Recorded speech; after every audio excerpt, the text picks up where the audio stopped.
Like that city, so daunting. It's unique. It's all about it.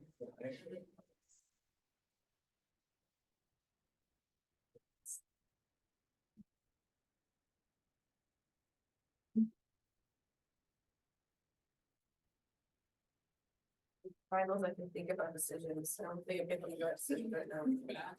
It's too much. Think about stress. Yeah.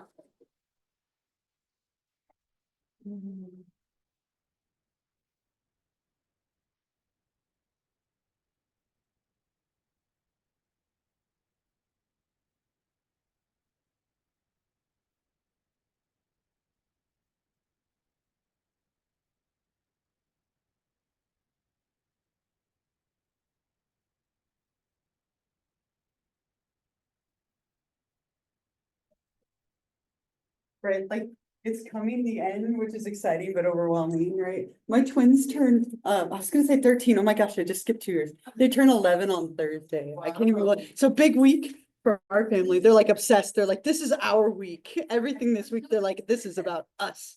Like, okay. We're gonna go to Universal on Thursday, I think, with them. So it's fun. So, we have like a season pass. It was cheaper that way. So I think we're gonna go on Thursday. One gets to celebrate Thursday and one gets to celebrate Friday. Give them their own days, right? So they can. Yeah, well, and then I get to get a cake for each day. So it's really brilliant on my part, actually. You know, right? That's my motivation. No, I mean, I want to give them their own day, but I mean, a cake for each day. I think that sounds pretty good to me. Right? Well, I had another thought. Now I'm thinking about cake, right? I'm distracted. I gave you that little homework assignment. I want to give you just a couple of minutes really quickly, find a couple of people around you and just quickly compare what you came up with, see if you're on the same page. Then we'll talk about it and I'll collect it. But I'll give you just a couple of minutes.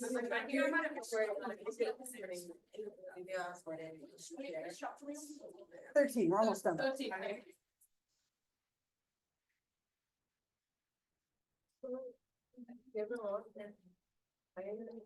right, there's that.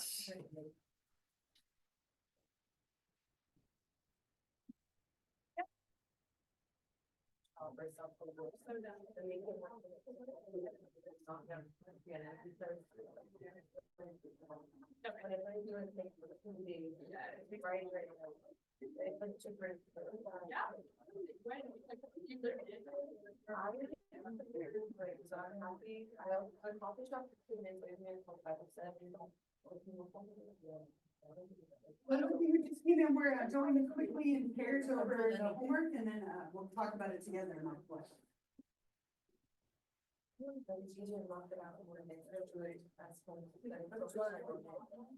It's so much right. It's actually very When are you free? Oh, there's a way to get around this. I can do any of the month. I don't like Mondays. Oh, yes. Which is not. Yeah. Whenever you're ready. And, Yeah, someone is like. I like that. I was like around. I'd be so scared to scratch my nose. Yeah, I sometimes move it and I forget that it's already there. And those ever feel like oh yeah. Well, I can also let me I'll try to figure it out. This one. Yeah, I've got lost. Okay, so then the first one I thought was not just. Okay, so That was like maybe this guy skip. I said skip the early world. Yeah. And then so William. You know what? I think it's a type. Yeah. That one. Honestly, it's like this last one. It's like the Sherry, I was actually, I didn't want to get it Bless you. like as one of the last you. ones, but it's kind of decided I chose borderline. Borderline. Okay. Especially because she's like, Yeah, like she was like threatening to. Yeah. Alright, and then what's, I didn't know. Oh, no, I didn't know. Yeah. Let me see schizoid, because Yeah, no, I was confused. So I Loner, influence. Actually, socialize, it makes him not a loner, why? Yeah, but people are like, oh, I prefer him and he's like, okay with this, I don't know. Yeah, I wasn't sure about that too, so That was until I don't know.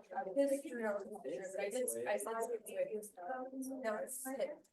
Is it like he Yeah, prefers? now it's sick. Yeah, Yeah. and then, till then, I. Same time.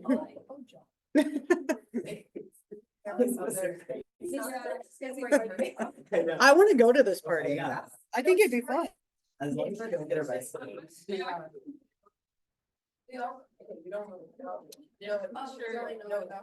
what did you get from the teacher? I got that, that's the one I got that was obsessive. Yeah, that one was sure like. Yeah. Yeah. And I was like, oh, it's Dorian. Yeah, me too. Yeah. She thinks everything's gonna go wrong, and she's ready for World War III. Yeah.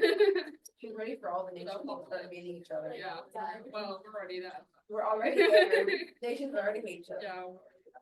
Hero? I got antisocial. for that. Yeah. Pretty. I put schizoid because, okay, what did I put little Jerry yesterday? All right, are we ready? Let's go over these really quickly together and then I'll collect it from you. Every time I do this out, I always think that this would be such a fun party to go to. Like, I would just want to be a fly on the wall and like, people watch, like, that would be no joke. That'd be fun. As long as someone doesn't get arrested for like that awesome part he did. Right? Oh my gosh. Right. So let's go through these really quickly. What do we think for Donna? You have to say it. What do I say? So I heard a couple, so histrionic, right, is the one that I would go for, so, anyone, what was there were a couple other ones that people said, did anyone have another thought beyond histrionic?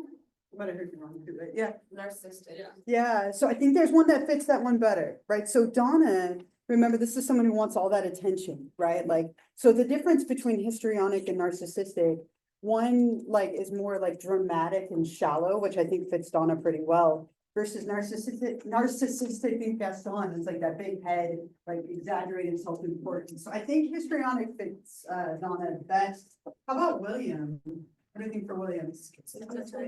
Schizotypal, right? Think of kneepads, if that helps you, right? Kind of those odd, strange beliefs. How about Sherry? Borderline, right? Borderline for Sherry. Winston? Narcissistic. Right, so then I think a little bit better. Peter. OCD. Yeah, I could date Peter, in theory, right? Obviously, issues with that, a couple, right, but, yeah, I might be attracted to Peter on some level, I would assume. Jordan? Paranoid, how about Harold? Schizoid. Schizoid, and then John? Antisocial. Antisocial, okay, so, not all of them were used, and none of them had any overlap. You won't have anything this complicated on the exam, but definitely know those kind of key differences between each one. I hope it was entertaining to do. If you want to make sure your first and last name's on there and pass them up, I will come around and grab them from you. Sorry?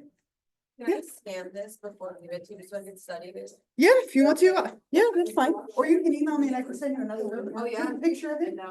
I just wanna scan it so I can like study it. I wanna scan this and like it's really.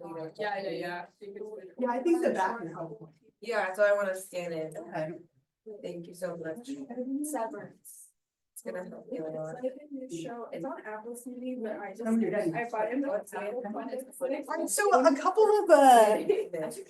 a couple of closing thoughts with chapter 13. I want to go causes and treatments, and then we'll move on to our next chapter. And as I mentioned, we are going to be watching a film for that, which I think will be a really great practice for that final paper that we have that's coming up.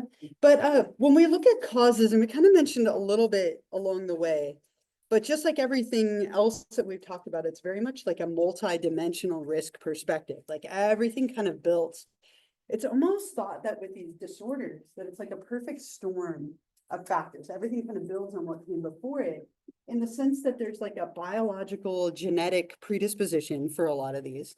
And there are kind of chemical imbalances that happen with a lot of them, which often then leads to early childhood experiences that are a little off or different the parent interactions then become skewed to kind of match the child, which leads to like cognitive and behavioral stuff coming out of it, adaptive thinking patterns and kind of problematic behavioral patterns.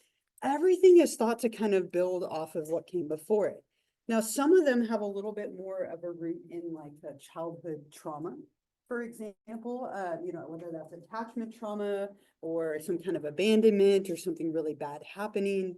But what we tend to see is it's kind of like this building thing, this interactionist kind of perspective. There are a lot of correlations with certain like socioeconomic statuses and racial and ethnic groups for some of them. But we see that everything kind of builds. It's almost like you have this biological predisposition and vulnerability, which then creates some issues in early childhood. The parents react in a certain way and it all just kind of snowballs. Now, that's not always the case, but it tends to be pretty common that it's just an interaction of all of these things. And it gets tricky again sometimes to know whether it's just somebody's personality or it's a disorder. And like everything else, it's on a continuum. And sometimes it can be a little bit tricky to decide. And generally, as I mentioned before, we try not to diagnose these until someone is actually an adult, right? Until they're 18 or older, just because you're still changing so much in your teenage years. When it comes to treatment, there aren't necessarily like magical cures for a lot of these. A lot of it is just learning to fill in the gaps, right? So if you're struggling in a certain area, let's teach you skills to be better in that area. Right. So it's a lot of like therapy, and not often do each one of these individuals seek counseling, right? There's kind of barriers with each one of them. So think about them as you go through them, like the dependent personality disorder individual is going to become dependent and clingy and submissive to their therapist. The paranoid one isn't going to trust their therapist, right? The histrionic one might try to seduce their therapist or flirt with their therapist. Each one kind of has like a barrier to treatment. But the idea is to develop skills, right? So like we talked about, like with borderline, for example, looking at black and white, like dichotic, like thinking, right? Trying to change those patterns. With somebody who has narcissistic personality disorder or something like that, learning empathy skills, trying to put yourself in someone else's shoes, right? So a lot of kind of trying to change beliefs, change behaviors, learn better social skills, change some of those thinking patterns. And we can sometimes give medications if people are suffering from like depression or anxiety or something along those lines. But it's a lot of like social skills training, exposure treatment, like what this other person might be feeling. Let's try and put ourselves in their shoes, right? Or you're thinking about the world in very black and white ways. Let's look at the gray in between and check the facts. So it's a lot of filling in the gaps and learning how to like navigate and live with these patterns that maybe you have. And so instead of being like very severe on one end, trying to maybe bring down the severity with different skills and filling in those gaps can be pretty successful if somebody is aware enough and open to it. But again, each disorder kind of presents some like challenges to therapy. So those oftentimes have to be worked through as well.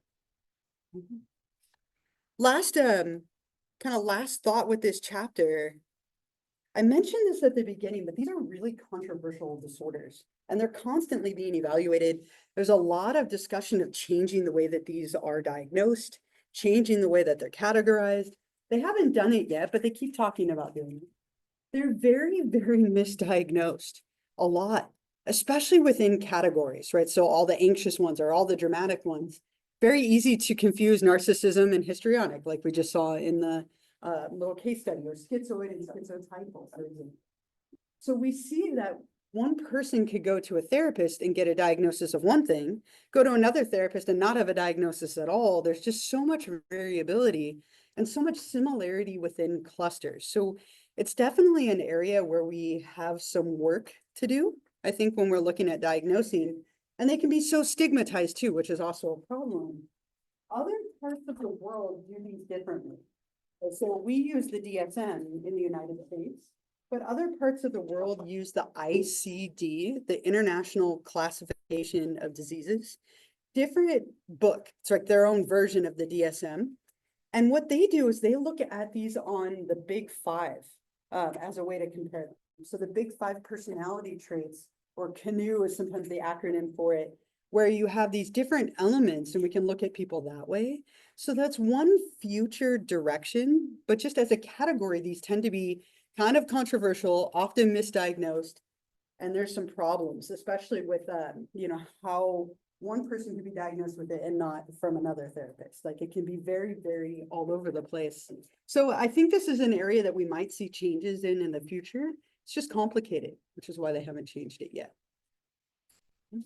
Any, like other like lingering thoughts or comments or stories or anything else related to these before we move on to chapter 14? Okay. So where we'll go from here, disorders of childhood, and then we'll look at disorders of aging and then forensic psych. Those are our last kind of 3 units that we have. And I started doing this a few years ago, and I think it's a really good way to practice for that final paper. But I like to cover this chapter through a movie.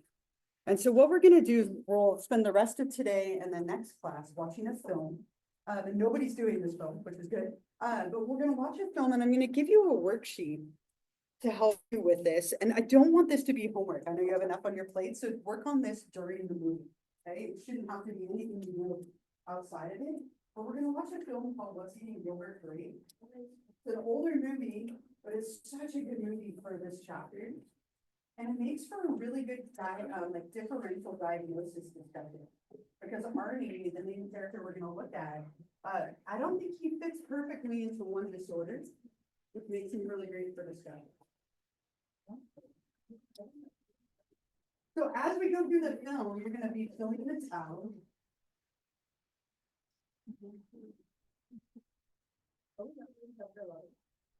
Oh, I normally assign some before I'll talk about it, but it's kind of outside of the scope.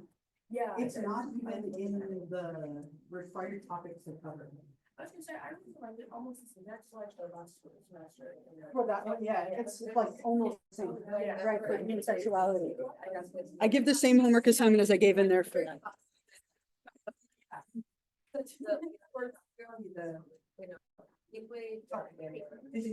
Yeah, that's right. Thinking that younger ones that like, it's fun. All right, Really good. so as we're going through this film, what I really want you to focus on today, right? So today should be your biggest focus is number 2. Okay, so Arnie is the character played by Leonardo DiCaprio. He's very young in this. Johnny Depp's in it too. It's got like a really good cast in it.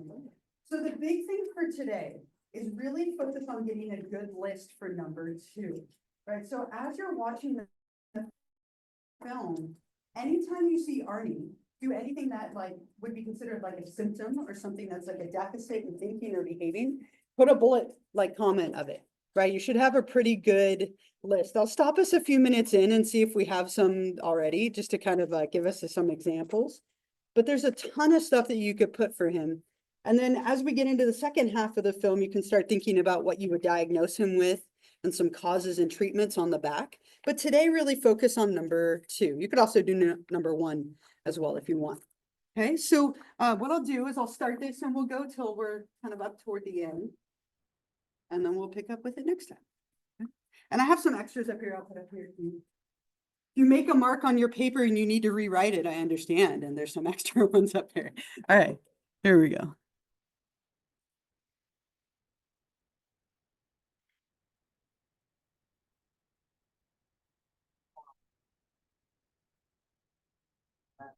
Well, there's 97, aren't it? 15, aren't it? Chicken. I don't want any chicken.